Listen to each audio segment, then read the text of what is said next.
हर रोज की तरह दिनेश लाल जी अपने शाम के सैर सपाटे से लौट आए थे। वो अपने जूते उतार ही रहे थे कि बहू ने पूछा, बाबूजी आज हम पार्टी में जा रहे हैं, हम वहीं से खा कर आएंगे। आज रात के खाने में क्या खाएंगे बताइए। दिनेश लाल जी सोचने लगे, आज रविवार तो नहीं है और ना ही किसी की शादी है, जरूर किसी पार्टी में जा रहे होंगे। छोड़ो, मुझे क्या करना है इस उम्र में। अपने विचारों पर काबू करते हुए दिनेश लाल जी बोले, ऐसा करो बेटा, मेरे लिए 2 रोटियां बना दो, दूध के साथ रोटियां ही खाऊंगा। बहू तुरंत बोल उठी, बाबूजी सुबह जो बनाई थी उनमें से 2 रोटियां अभी भी बची हुई हैं, अगर आप। बहू ने अपना वाक्य अधूरा ही रहने दिया, लेकिन दिनेश लाल जी अच्छी तरह से समझ गए कि वह क्या कहना चाहती थी। सुबह की रोटियां खाई तो गैस हो जाएगा। सुबह भी बहू ने मसाले वाली सब्जी ही बनाई थी, जिसके चलते अभी तक खट्टी डकारें आ रही हैं। और इस उम्र में पेट को संभालना मतलब किसी बिगड़े हुए बच्चे को संभालने से भी ज्यादा कठिन काम है। बाबूजी ने बहू से बोला, नहीं बेटा, इस उम्र में सुबह की रोटियां नहीं खा सकता। बहू को बहुत गुस्सा आया। वो गुस्से में ही बड़बड़ाते हुए बोली, अब 2 रोटियां बनाओ या 10, काम तो उतना ही बढ़ेगा। आटा गूंथो, रोटियां बनाओ, किचन और बर्तन साफ करो। इन्हें क्या है, इन्हें सिर्फ ऑर्डर देना है, काम तो मुझे करना पड़ता है ना। बस दिन रात इनकी सेवा ही करते रहो। बहू के बोल दिनेश लाल के कानों में पड़ रहे थे। हे भगवान, सिर्फ 2 रोटियां ही बनाने में इतनी तकलीफ। मैंने कोई 5 पकवान थोड़ी मांगे थे। उन्हें बहुत गुस्सा आ गया, लेकिन गुस्सा वहां किया जाता है जहां कोई सुनने वाला हो। उन्होंने अपना गुस्सा निगल लिया। अब तो उन्हें जितनी जल्दी गुस्सा आता था उससे जल्दी चला भी जाता था। दिनेश लाल जी को अपनी पत्नी की बहुत याद आई। निर्मला के जीते जी उन्हें कभी बासी रोटी खाने की नौबत नहीं आई थी। उल्टा खाने में 10 चीजें और मिल जाती थी। खाने के साथ मीठा, पापड़, अचार, सलाद और पता नहीं क्या क्या। दिनेश जी को बहुत बुरा लग रहा था। रहने दो बहू, मैं सुबह की रोटी ही खा लूंगा, फिजूल में तुम्हें तकलीफ होगी। और वैसे भी तुम्हारे हाथ की रोटियां बहुत मुलायम होती हैं, मुझे चलेगा। मेरी वजह से तुम लोगों को देर नहीं होनी चाहिए। बहू को तो सोने से पीला मिल गया। वो अपनी आवाज मीठी करते हुए बोली, बाबूजी आप चाय लेंगे क्या? दिनेश लाल जी अपनी चाय पीने की इच्छा को दबाते हुए बोले, वैसे कोई खास इच्छा तो नहीं है चाय पीने की, मगर तुम अपने लिए बना रही हो तो मेरे लिए भी थोड़ा बना देना। हाँ बाबूजी, मैं अपने लिए बनाने वाली हूँ, आपके लिए भी बना देती हूँ। बोलकर बहू रसोई घर के अंदर चली गई। दिनेश लाल जी खुद से ही बातें करने लगे। अभी तो लाखों की जायदाद है मेरे पास, यह घर भी मेरे नाम पर है और खाते में भी लाखों रुपए पड़े हैं। कभी बेटा समीर निकालता है तो मैं बोलकर टाल देता हूँ कि मेरे बाद तो तेरा ही है सब कुछ, और फिर भी 1 कप चाय और 2 ताजी रोटियों के लिए तरसना पड़ता है। तो उन बूढ़ों का क्या होता होगा जिनके पास संपत्ति के नाम पर सिवाय पुरानी यादों के कुछ भी नहीं होता। निर्मला को याद कर दिनेश लाल की आंखों में आंसू चमकने लगे और धीरे से गालों पर सरक आए। निर्मला के होते हुए उन्होंने घर का कोई भी काम नहीं किया था। आर्थिक जवाबदारियों के अलावा उनकी और कोई जवाबदारी नहीं थी। उनके व्यापार ने भी उन्हें अच्छा साथ दिया था। वह भी निर्मला से बहुत प्यार करते थे, लेकिन कभी जता या बता नहीं पाए। वह यह सच्चे दिल से मानते थे कि निर्मला उनकी किसी पूरे जन्मों के पुण्य का फल है।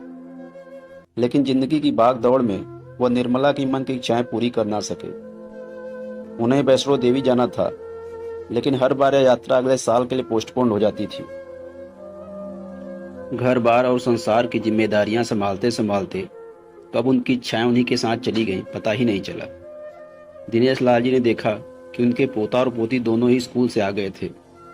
दोनों ने अपना बस्ता सोफे पर फेंका और दादाजी की तरफ दौड़कर उनके गले लगते हुए कहने लगे, चलिए ना दादाजी, खेलने चलते हैं।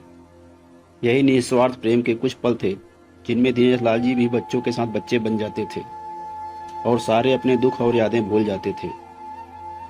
वह कुछ बोल पाते उससे पहले ही बहू ने कहा, चलो छोड़ो दादाजी को, हमें पार्टी में जाना है, जल्दी से आकर तैयार हो जाओ, पापा भी आते ही होंगे। दोनों ही बच्चे दादाजी को छोड़ मम्मी की तरफ भागे। उनकी पोती 7 साल की थी और पोता 5 साल का था। दिनेश लाल जी अपनी सोच में डूबे हुए बालकनी की तरफ गए। बालकनी में धीमी ठंडी पवन ने उनका स्वागत किया। बहू उनके लिए चाय बनाकर लेकर आई। बालकनी में रखी अपनी कुर्सी पर बैठकर दिनेश लाल जी घुट घुट कर चाय पी रहे थे। पी क्या रहे थे, निगल रहे थे, क्योंकि चाय के नाम पर सिर्फ कम शक्कर वाला गर्म पानी था, ना इलायची ना अदरक। दिनेश लाल जी ने मन ही मन सोचने लगे कि बहू के जाने के बाद आज खुद अपने हाथों से चाय बनाऊंगा, इलायची अदरक और थोड़ी सी ज़्यादा शक्कर डालकर, और उसके साथ रोटियां खा लूंगा।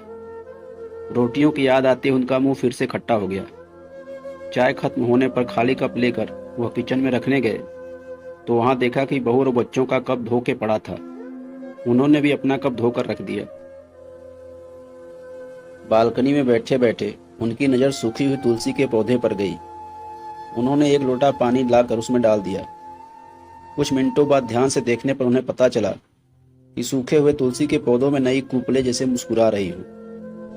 टुडे याद आया कि निर्मला हर सुबह तुलसी को पानी और शाम को दिया दिखाती थी। अब तो शाम को ना तुलसी को ना ही भगवान के मंदिर में दिया जलता। पता नहीं कितने संस्कार और कितनी अच्छी आदतें निर्मला अपने साथ ले गई थी।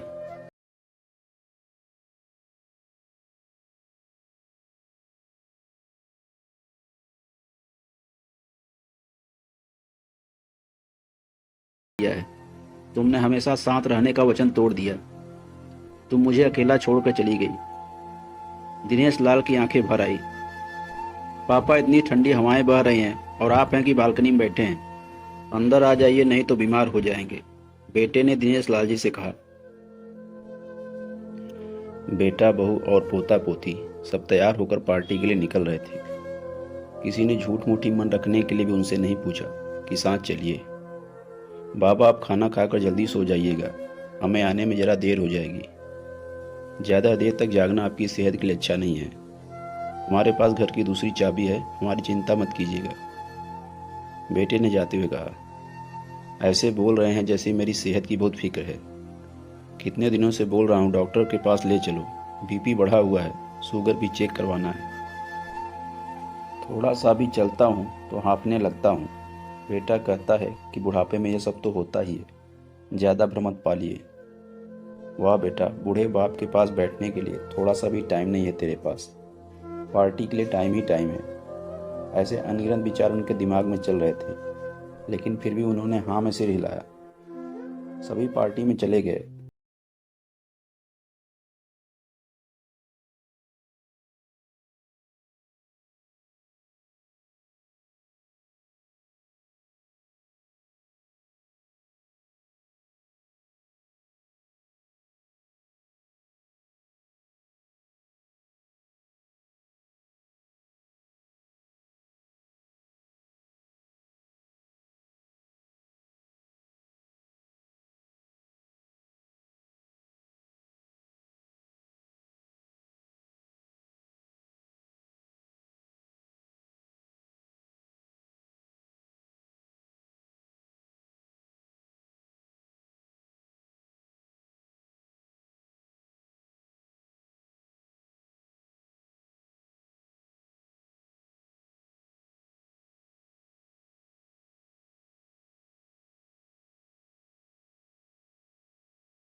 अपने हाथ में पकड़े गुब्बारे आसमान में छोड़ दिए और चिल्लाकर बोले, निर्मला, मैं तुमसे बहुत प्यार करता हूँ। उनके सांसों की गति बढ़ गई।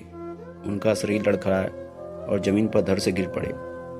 आसपास के लोगों को कुछ भी पता चल पाए उससे पहले ही दिनेश लाल जी ने इस मोह माया की दुनिया को अलविदा कह दिया। उन्हें अपनी पत्नी से मिलने की बहुत जल्दी थी। दोस्तों, अगर आपको स्टोरी पसंद आया हो, हमारे वीडियो को लाइक और चैनल को सब्सक्राइब जरूर कर देना, ताकि हम इसी तरह की स्टोरी आपके लिए लाते रहें। धन्यवाद।